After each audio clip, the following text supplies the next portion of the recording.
If there's one thing we have in common, it is bad habits. That's right, we all got them.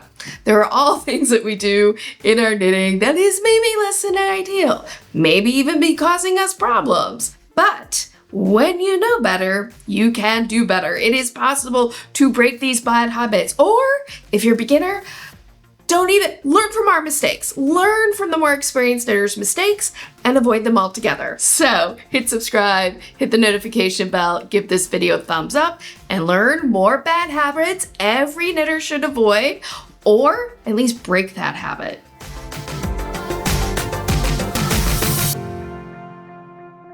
Hello, welcome back to my channel. If you are new here, I'm Carrie Craft Geek, and this is where I talk about making pretty things with pretty string. And I actually have a little pretty string project right here that represents one of my bad habits that I actually don't know how to break. So if you have any suggestions for me, let me know down in the comments. But this is actually the second sock. Oh, let me get this long tail out of the way.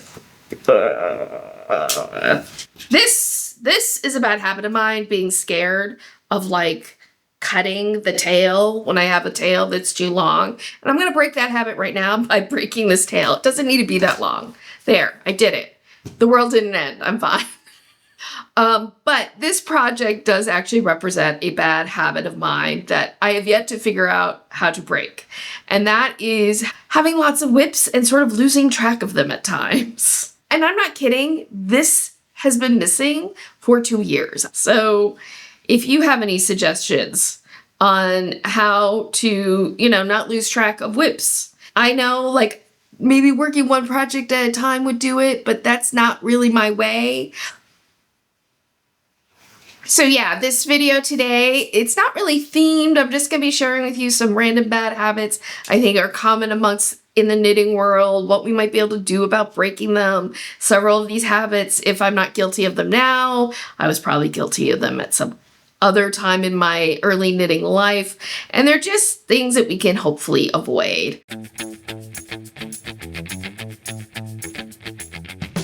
So often, knitters will give up on a technique or a way of knitting because they think there's only one way to do it, and that one way they don't particularly like. When in fact, if you learn another technique to accomplish the thing, you might find it's not so bad after all. And I think a great example of this is provisional cast-ons.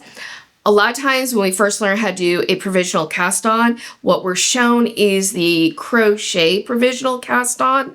And because it's just called provisional cast on, people think it's the only way that you can do a provisional cast on. And they don't like it. They don't understand it. It's confusing. But the truth is the provisional cast on is really a category of cast-ons, and there's so many different techniques you can use to make a provisional cast-on. In fact, I have a whole playlist of videos on how to do a provisional cast-on, including a method where you can literally use your favorite cast-on to do a provisional cast-on. If you want to look at that playlist, I will link it up here and down the description box below, of course. So yeah, I say if there's something in knitting that has been scaring you, or you tried something in knitting and you didn't like it, and you're like, oh, I'm never trying that again, I suggest don't give up on it yet. Maybe it's the technique, maybe it's the tool, maybe there's another way for you to get the same result in a different manner. It takes a little bit of curiosity and exploration sometimes to find it, but I guarantee there's somebody else who had the same feeling that you did and found or came up with another approach. And if anybody ever in knitting tells you, no, there is only one way, looking at you, continental knitters and speed, ignore them because it's not true. This is one of the beauties of knitting. There's almost always more than one way to do something.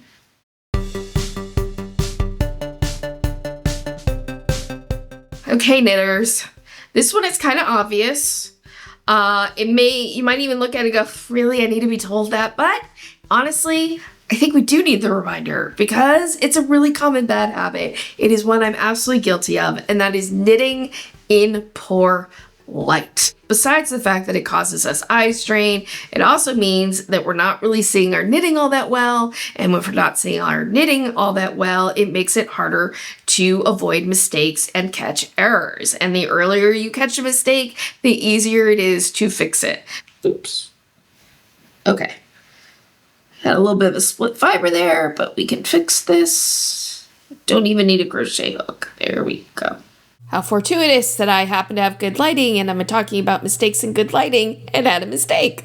There's all sorts of circumstances, however, in life where maybe you want to knit, but inherently there is not good lighting around. I'm thinking about airline travel or traveling in your car and you're kind of driving near twilight or whatever it is. So something that's really useful to have is some type of neck light. This is mine that I have. And I really like it because it's very light.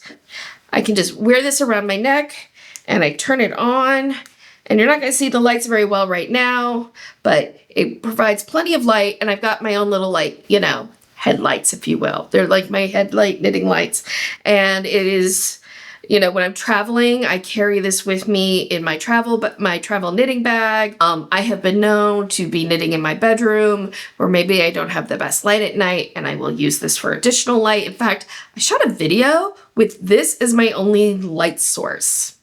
But sometimes your best friend doesn't necessarily have to be a person. Sometimes your best friend can be an inanimate object. Yeah, make sure that you are knitting in good light, especially if you're knitting with dark yarn. Then it's really important. By the way, I know in today's video, I feel like I might be plugging a lot of products. I want to assure you that anything I ever recommend, I recommend because I use it and I love it. If you are interested in anything I've talked about today, of course, down in the description box, I'll have links to them. Some of them may be clearly marked affiliate links, so if you click on one of those links to do some shopping, I might earn a small commission. And all of these commissions get reinvested back into the channel. It literally helps keep these lights on. So thank you so much if you utilize one of these additional levels of support.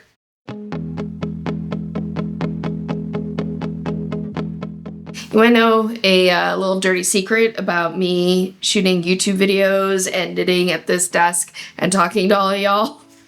This is actually not great ergonomics for me. This is actually don't knit at a table like this. I do it for the purposes of video shooting so that you can clearly see something, what I'm doing and everything. But resting your forearms or your elbows on a table like this does create contact stress and stress on your elbows when you're knitting. And that can lead to stress on your wrists, in your hands. It all connects, all right? But if we also have our elbows sometimes just free floating, well, that creates a different kind of stress depending on how we have our arms placed. So what can we do to have good ergonomics when we are knitting when it comes to our elbows? Well, first of all, we can look at making sure that our elbows aren't up here like this and that they're in a relaxed kind of position, more down by our waist. Our shoulders are then more relaxed. Now, if this feels like it's not comfortable or my elbows are feeling a little strained, something you can do is to take a pillow or a cushion and put it under your elbow so it's more supported, but still in a good ergonomic position. By the way, don't take my word for it when it comes to knitting and ergonomics, right? Get an expert. Such as this book, Knitting Comfortably, The Ergonomics of Hand Knitting by Carson Demers. This book is just like a crash course in ergonomics and how it affects our knitting. It talks about temperature, having the right temperature, the ergonomics of our knitting needles. It gives exercises and warm-ups that we can do so that we have our body nice and primed for comfortable knitting. And I highly recommend it if you can get this book, or find out if it's at your library and get it checked out, because it is a little bit pricey. If your library doesn't have it, I would check with your library about interlibrary loans, or requesting that they get it. Because yes, you can go to your public library and you can request that they acquire a book for their collection. So, help your community out. Request books like this for your local public library. But yes, good ergonomics is it's an investment. It's a gift to your future self so that your future self can be happily knitting for as long as possible.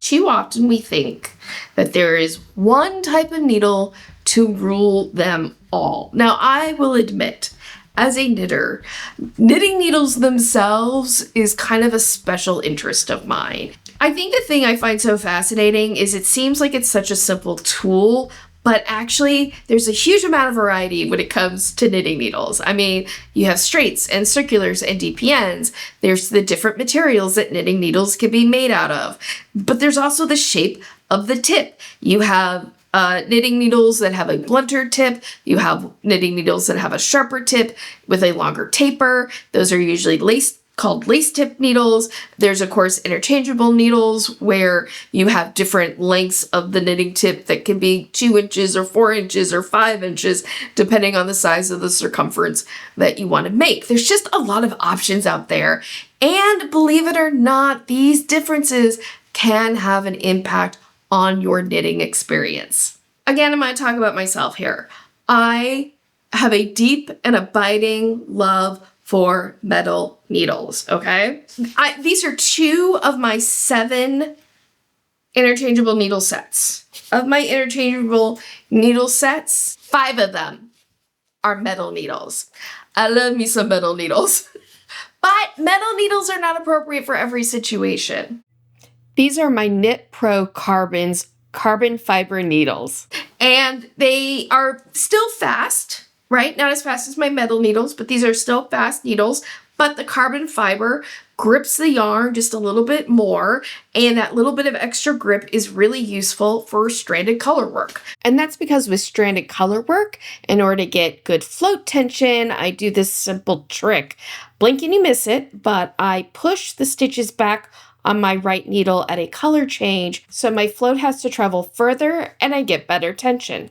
And this just works better with grippier needles. If I'm knitting with a particularly splitty yarn, I'm not going to grab my lace tip needles, okay? They're sharper needles. They're not as good for splittier yarns. Now, of course, with knitting needles, when you first start off, you need to kind of do a little bit of trial and error to figure out what your general preferences are. But yeah, I think you have to be a little bit open-minded about your needle choices sometimes and consider okay, I have my favorite type of needle, but what is a secondary type of needle that I should have on hand for these different types of projects or yarns or stitch patterns where another needle might benefit me. I hope that you are enjoying this video. If so, quick reminder to give it a thumbs up, and if you have one to spare, a hype. Hype is YouTube's new system for helping to promote smaller channels like mine.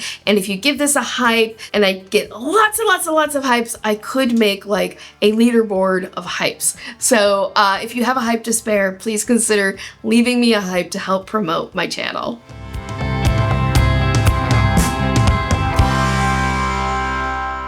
Next bad habit when it comes to yarn and projects is not doing a color fastness test for the yarn before starting the project. I have a whole video about this, about yarn bleed and what to do about it and how to avoid it. But it's a really big mistake, especially if you're working with a bright color, to start the project without having done a color fastness test of the yarn. It is way better to figure out and deal with a skein of yarn that might have a little bit of a bleeding issue before you start your project and not find out you have an issue after you finished your project. Especially if you're working in a project that is magenta and white. You don't want that magenta getting all over the white, right? So yeah, do a color fastness test before you cast on the project.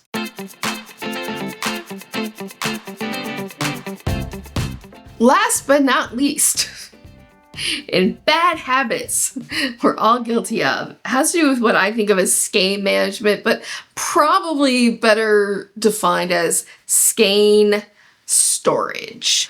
So first storage bad habit is when you get a hank of yarn, immediately caking it and then storing it for future use. Believe it or not, that is not ideal. And it's actually less tension and stress on the fibers to be in a hank than it is to be in a cake. So the ideal really is to leave it in the hank until you're ready to use that yarn in a project and then cake it at that point. Because it is true, I have seen it happen to yarn where I kept it in a cake too long and the fibers get stretched out and they get thin and the yarn just doesn't hold up over time. And this leads to the next bad habit. If you have yarn that is left over from a project and it's in a cake, it's not great to keep it in that. The better option is, if you can, to go ahead and put it back into a hank form. That way you're storing it in kind of the least stressful way possible for the yarn, and that way it will have a longer shelf life for you. So those are some of the bad habits that knitters can be guilty of. I want to know from you, what on this list today might you be guilty of? Confess in the comments, let us know. And also, are there any bad habits that I've missed? What are the bad habits that you think knitters are guilty of that I didn't talk about today? If this is the first bad habits video for me that you've watched, guess what? Right about now, a video suggestion is going to pop up with another one. So if you'd like to learn more bad habits to avoid as a knitter, you can watch that video. If you have to get on with your day, I completely understand. Thank you so much again for joining me. And as always, have a wonderful day, evening, weekend, weeknight, whenever you might be watching this. And as always, happy health and happy making. Bye.